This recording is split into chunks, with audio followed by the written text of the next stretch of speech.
Ser Podcast. Las 8 de Hoy por Hoy en Ser Podcast. Hola, muy buenos días. Es muy probable que hoy veamos la misma imagen o muy parecida a la que hemos visto estos últimos días y sin embargo será una imagen distinta porque hoy es el día en el que empiezan sus movilizaciones las principales organizaciones agrarias del país, que se sumarán a las que ya se habían adelantado o se habían convocado por otros colectivos en redes y por grupos de teléfono. En Barcelona han pasado la noche muchos de los agricultores que ayer llevaron sus tractores hasta el centro de la ciudad. La noche, pues bien, al final con los sacos de dormir, primero dentro del coche, luego fuera, no hace frío. Es compleixen els objectius pactats a les assemblees de cada comarca i de cada província, tornarem aquí. ¡Volem a Barcelona! ¡Volem a Barcelona! Informa ahora mismo la DGT de que hay complicaciones ya en el tráfico por protestas en la entrada y la salida precisamente de Barcelona, también en Zaragoza y en Navarra. Sastre, buenos días. Buenos días, Barcelona. La protesta se extiende y deja algunos incidentes. La policía cargó ayer contra un grupo de agricultores que se manifestaron ante el centro logístico de varios supermercados en Antequera, en Málaga, donde se quemó también un camión por las protestas. Protestas que en Castellón llegaron a bloquear el puerto. En total hubo 12 detenidos en toda España. Se presentaron más de 730 denuncias. Muchas de las protestas de estos días no fueron comunicadas a las delegaciones del gobierno, pero les decía que hoy empiezan a sumarse las organizaciones mayoritarias, que son las que mantienen la interlocución con el gobierno. Así que la pregunta, Carlos Sevilla, buenos días. Hola, buenos días. La pregunta es: ¿qué va a cambiar a partir de hoy? Pues habrá que verlo porque va a haber más movilizaciones. Como dices, las organizaciones agrarias mayoritarias, Asaja, COAG y UPA, reactivan hoy esas protestas locales que comenzaron la semana pasada y lo hacen con convocatorias en Ávila, Salamanca, Ciudad Real y Huesca. Entre otras cosas, los agricultores reclaman al gobierno que defienda en Bruselas las llamadas cláusulas espejo. Montse Cortiñas es la vicesecretaria general de UPA. Necesitamos que las reglas de las que se dota todo este mercado único, que si nosotros tenemos que producir de una determinada forma para proteger el planeta, que los productos que entren producidos de esa manera, porque si no estamos hablando de competencia desleal. Las protestas de estas organizaciones continuarán mañana en Zamora, Bilbao y Extremadura y se repetirán en más de 20 provincias a lo largo de 9 días laborables hasta finales de febrero. Además, también cuentan con una concentración el 21 de marzo en el puerto de Algeciras. Carlos, gracias. A vosotros. Los camioneros dicen que entienden las protestas, pero piden al gobierno que les garantice que van a poder circular por carretera después de haber sufrido las protestas europeas de estos días. Edu Hernández, buenos días. Hola Ángels, buenos días. Edu, eso dice al menos la patronal mayoritaria, porque la organización que ya convocó los paros del año pasado anuncia, también ellos, movilizaciones contra el gobierno. Sí, es de nuevo la Plataforma de Defensa para el Transporte, la misma de 2022 y que, como sabemos, está fuera del Comité Oficial de las Patronales. Una organización que busca unirse a los agricultores a partir del sábado para aumentar la presión, pero que no cuenta con el apoyo del Comité Nacional del Transporte por Carretera. Carmelo González es su presidente. Dicho esta tarde delante del señor ministro es que nadie secunda el paro. Con mayúsculas, nadie secunda el paro.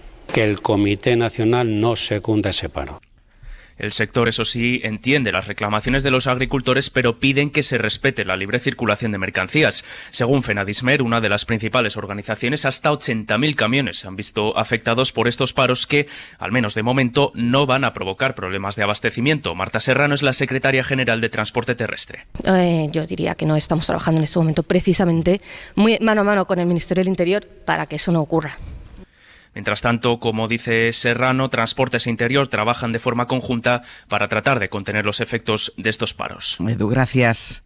A vosotros. Las protestas llegaron ayer al Congreso. Con esta respuesta que escuchamos además aquí en directo de Pedro Sánchez, Alberto Núñez Feijóo y a Santiago Abascal. Y ustedes proponen una fórmula letal para el campo español y es una mezcla imposible y letal entre el negacionismo climático y el antieuropeísmo. Nosotros estamos facilitando la adaptación a la normativa de la Unión Europea, estamos simplificando la PAC, estamos implementando cláusulas espejo y vamos a fortalecer la ley de cadena alimentaria. Esa es una de las preguntas que nos vamos a hacer esta mañana. ¿Qué hay de esa ley de la cadena alimentaria y en qué consiste ese refuerzo que Pedro Sánchez ayer por lo menos no concretó? En el abierto tendremos pizarra de Javier Ruiz para explicar si funcionan o no las medidas que ha impulsado el Ejecutivo y que esgrimió, como ahora escuchábamos, el presidente en esa sesión de control en el Congreso, donde, por cierto, oímos a Feijóo y a Abascal utilizando la misma expresión. Populares, socialistas y verdes son y serán coalición en Bruselas y por eso votan en comandita el 89% de las veces en favor de ese dogmatismo ambiental. El problema de los agricultores españoles no solamente está en Bruselas, está en las bancadas de su gobierno, señoría. Dice mucho esa coincidencia. Mariela Rubio, buenos días. ¿Qué tal? Muy buenos días. Porque con unas europeas a la vista y unas gallegas más a la vista todavía, el PP tiene la misma preocupación que tienen los partidos conservadores en Europa, y es que sea la ultraderecha la que capitalice el malestar de estas protestas. Así es, y de hecho en la bancada popular algunas voces creen que al PP le ha faltado capacidad de reacción con este asunto y que, centrado en su ofensiva contra la amnistía, ha dejado en los últimos días el terreno expedito a un Vox que parte con ventaja en capitalizar el descontento del campo, así que la consigna es no dejar más huecos. En cualquier caso, en Génova aseguran que estas movilizaciones no afectarán de manera significativa la campaña en Galicia, donde las organizaciones agrarias no saldrán a la calle hasta después de la cita con las urnas. Los de Abascal, sin embargo, sí ven en este asunto una vía de entrada a las elecciones gallegas, donde hasta ahora han sido prácticamente invisibles, pero sobre todo ven un marco favorable de cara a las próximas elecciones europeas. En este contexto, los 4 consejeros de Agricultura que tiene Vox en los gobiernos del PP actuarán en bloque. De hecho, la próxima semana se reunirán conjuntamente con el comisario europeo de Agricultura. Mariela, gracias. A vosotros.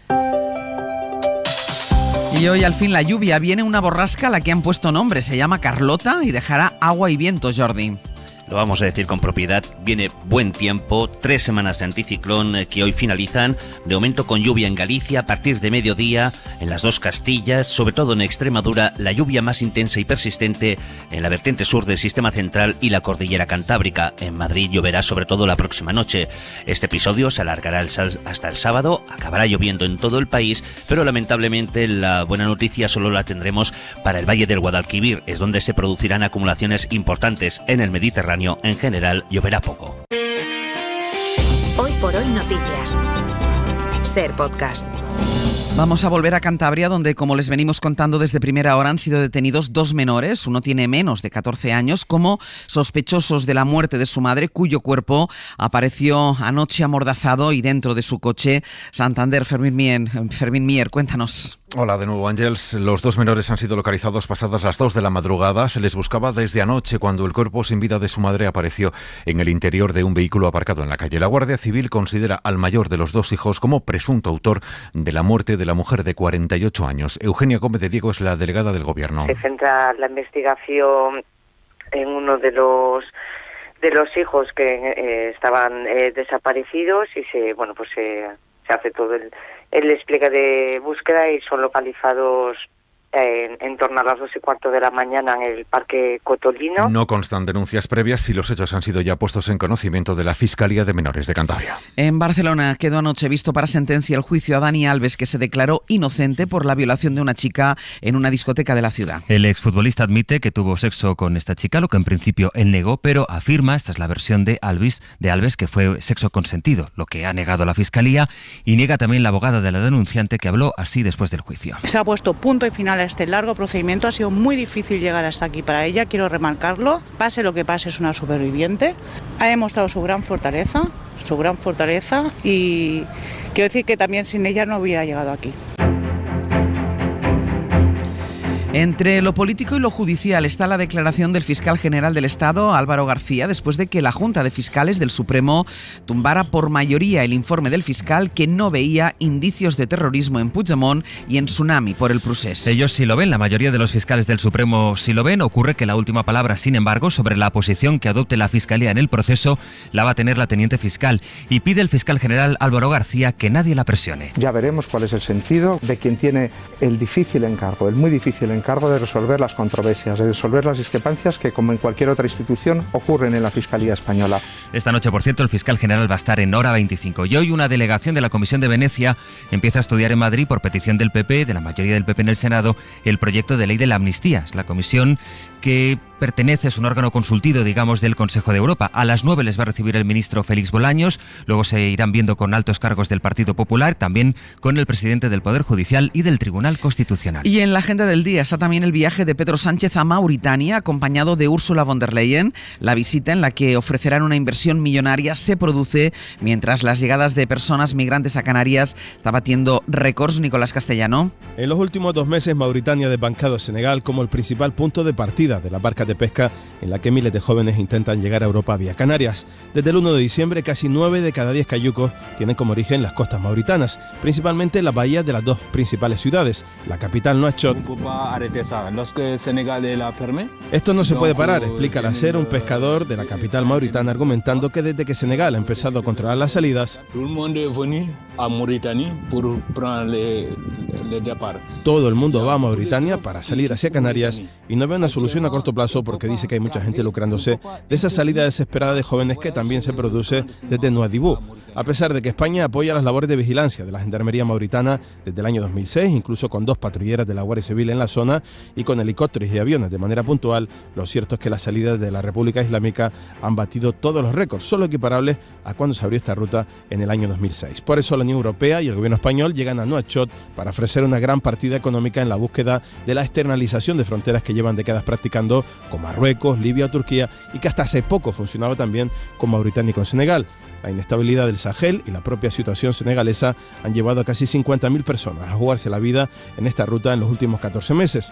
Es la principal puerta de entrada irregular por vía marítima a Europa en estos momentos. En el mapa para entender el mundo.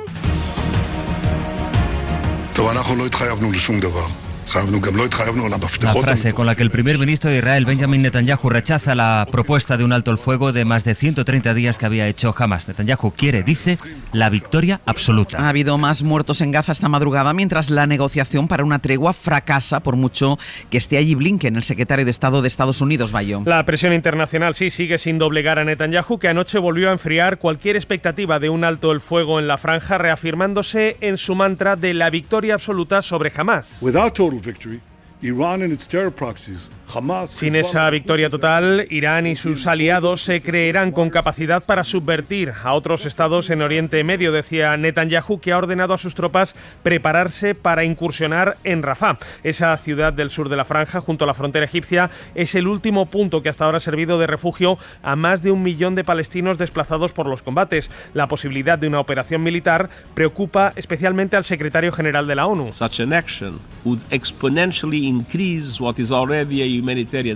Que habla de una pesadilla humanitaria en la región que podría agravarse exponencialmente con esa operación en Rafah. Al respecto, preguntado por esa posible operación, el secretario de Estados Unidos, Anthony Blinken, ha dicho que Israel tiene que hacer todo lo posible para garantizar que los civiles estén protegidos y reciban la asistencia necesaria. Estados Unidos precisamente ha matado esta madrugada al líder del grupo proiraní Kataib Hezbollah en Irak en un ataque con drones.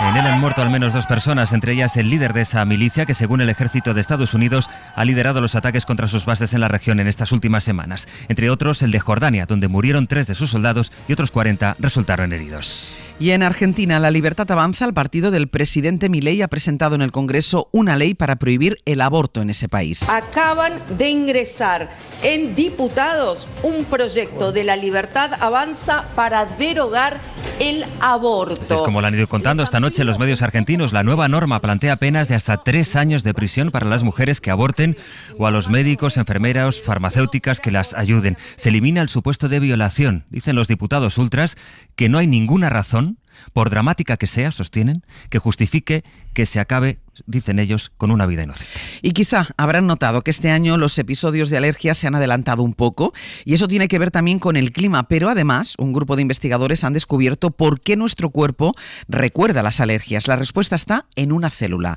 Javier Ruiz Martínez. Investigadores de la Universidad McMaster de Canadá y de la farmacéutica danesa ALK han descubierto un nuevo tipo de célula que es la que, según sus palabras, guarda el recuerdo que luego provoca la reacción de nuestro cuerpo ante un alérgeno. Envía el mensaje a nuestro organismo para que active nuestras defensas de forma exagerada. La han llamado MBC2. Una vez descubierta, se abren 2 posibilidades, dicen los autores, para avanzar en la contención de las alergias. La primera es apuntar a estas células y eliminarlas de nuestro organismo.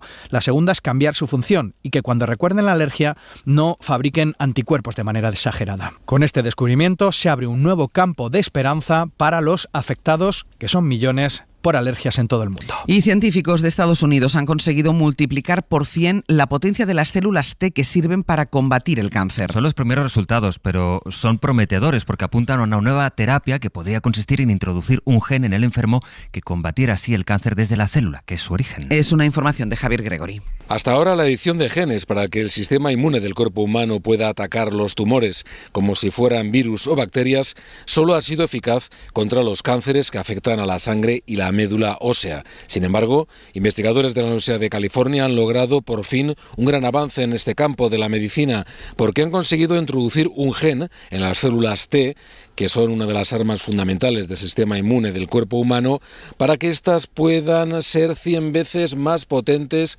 para matar tumores cancerígenos que afectan a la piel, los pulmones y el estómago. De momento, estas nuevas células T con superpoderes se han probado ya en ratones de laboratorio, pero el resultado ha sido muy positivo y sin efectos secundarios, como destaca el doctor Jae-Buk Choi.